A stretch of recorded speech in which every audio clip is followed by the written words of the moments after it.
नमस्कार दोस्तों, हमारे इस YouTube चैनल पीपीसी लर्निंग में आप सभी का स्वागत है। पिछली वीडियो में हमने 2 डायमेंशनल एरे को बिल्कुल बेसिक से स्टडी किया है। आज हम इस वीडियो में एक सिंपल सा प्रोग्राम स्टडी करेंगे 2 डायमेंशनल एरे के ऊपर। ये प्रोग्राम क्या है कि आपको 2 डायमेंशनल एरे के एलिमेंट्स प्रिंट कराने हैं। इस प्रोग्राम को पढ़ने के बाद आपके मन से 2 डायमेंशनल एरे के बहुत से डाउट क्लियर हो जाएंगे। चलिए शुरू करते हैं। ये प्रोग्राम बिल्कुल सिंपल एक सी प्रोग्राम की तरह ही स्टार्ट होगा। Int main. अब आप यहाँ पे क्या कर रहे हैं, आप एरे को बना रहे हैं, एरे को डिक्लेयर कर रहे हैं। यहाँ पे ये देखिए आप, इसका क्या मतलब है, यहाँ पे 2 सबस्क्रिप्ट यूज होती हैं। 2 सबस्क्रिप्ट किसके लिए यूज होती हैं? जो फर्स्ट सबस्क्रिप्ट होती है वो रो के लिए यूज होती है, यानी वो रो को डिनोट करती है, और जो सेकंड सबस्क्रिप्ट है वो कॉलम को डिनोट करती है। तो ये हम यहाँ पे क्या कर रहे हैं, हम यहाँ पे एलिमेंट्स को इनिशियलाइज करा रहे हैं एरे को, क्योंकि हम जानते हैं एरे को जब हम डिक्लेयर करते हैं तो उसके लिए मेमोरी में सिर्फ स्पेस एलोकेट होता है, उसको कोई भी वैल्यू स्टोर नहीं होती। तो हम इस तरीके से एलिमेंट्स को इनिशियलाइज करते हैं। पिछली वीडियो में हमने स्टडी किया था कि एलिमेंट्स इनिशियलाइज कैसे होते हैं। तो यहाँ पे मैं आपको बता देता हूँ कि जैसे यहाँ पे ये 4 वैल्यूज़ हैं और यहाँ पे 2 रो हैं, 2 कॉलम है। तो सबसे पहले ये जो एलिमेंट्स हैं ये रो बाय रो इनिशियलाइज होते हैं एरे को। अब ये जो सबसे पहले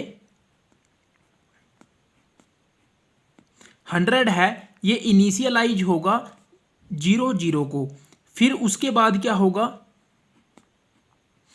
0 1 को इनिशियलाइज होगी वैल्यू 88, फिर सेकंड रो के जो एलिमेंट्स हैं जो सेकंड रो में स्टोर हैं उनको वैल्यू इनिशियलाइज होगी 77, और फिर लास्ट में 1 1 इसको वैल्यू इनिशियलाइज होगी 55। तो इस तरह से वैल्यू इनिशियलाइज होती है। मैंने आपको ये डाउट भी यहाँ पे क्लियर कर दिया। फिर हम यहाँ पे मैंने पिछली वीडियो में बताया था कि जब भी हम कोई प्रोग्राम बनाएंगे 2 डायमेंशनल एरे के ऊपर तो हम यहाँ पे 2 फॉर लूप चलाएंगे।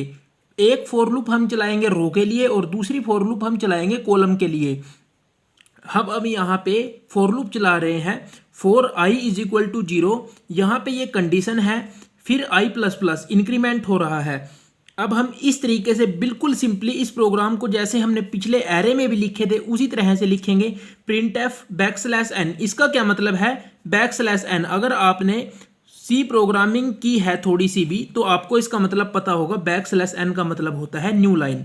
फिर हम कॉलम के लिए लूप चलाएंगे for j is equal to 0। यहाँ पे कंडीशन लगी हुई है और ये इंक्रीमेंट ऑपरेटर का यहाँ पे यूज हुआ है। फिर हम प्रिंट कराएंगे इस तरह से, आप जानते हैं प्रिंट कराएंगे हम। यहाँ पे सिर्फ क्या चेंज है कि यहाँ पे 2 सबस्क्रिप्ट का यूज हो रहा है। जो ये i है ये यूज कर रहे हैं हम रो के लिए और j को यूज कर रहे हैं हम कॉलम के लिए। तो इस तरीके से बिल्कुल सिंपल एक प्रोग्राम लिखा जा सकता है 2 डायमेंशनल एरे के यूज को बताने के लिए। अब ये जो हमने यहाँ पे एलिमेंट्स इनिशियलाइज कराए हैं ये किस तरह से प्रिंट होंगे, आप इनका आउटपुट देख लीजिए। मैं आपको पहले ही बता चुका हूँ कि ये इस तरह से इनिशियलाइज होंगे। तो आप देख सकते हैं इनका आउटपुट कुछ इस तरह आएगा। अब यहाँ पे एक छोटी सी बात और है, यहाँ पे ये जो स्पेस है ये किस तरह आ रहा है, क्योंकि ये कुछ इस तरह भी आ सकते थे। तो इसके लिए हमने ये यूज किया है। आप इसके बारे बिल्कुल सिंपल चीज़ है, बैकस्लैश t बहुत अच्छे से जानते हैं। ये क्या है मैं आपको एक बार और बता देता हूँ। ये जो 100 है ये है 0 0। 88 क्या है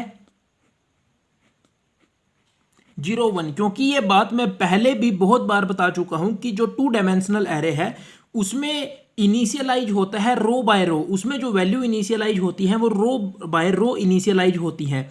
अब ये क्या है, ये है 1 0 और ये क्या है, ये है आपका 1 1।